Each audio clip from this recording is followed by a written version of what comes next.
Je me rappelle la première fois que je suis intervenue à l'hôpital, c'était dans la chambre d'une jeune fille qui s'appelle Justine. Et Justine, elle voulait pas recevoir de visite. Et je suis rentrée dans sa chambre. Alors au début, elle me parlait pas trop. Et puis je lui ai demandé quel âge elle m'a répondu 15 ans. Je lui ai dit que j'avais 15 ans aussi.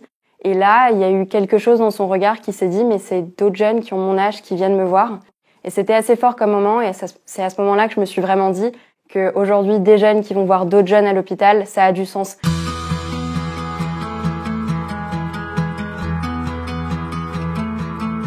Donc c'est la première mission de l'association.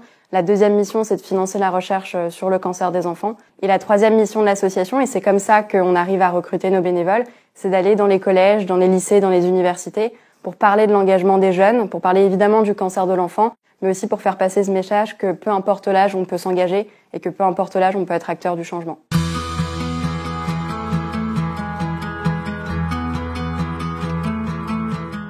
Quand j'ai créé l'association, j'avais 15 ans et tous les hôpitaux nous ont répondu qu'on était beaucoup trop jeunes pour intervenir à l'hôpital. Donc au début, on a eu un vrai problème de crédibilité. Alors on a contourné ce problème-là, on est passé par les réseaux sociaux, on a contacté des familles et au début on avait 10 familles, puis 70 et après on a gagné assez de crédibilité pour pouvoir intervenir à l'hôpital.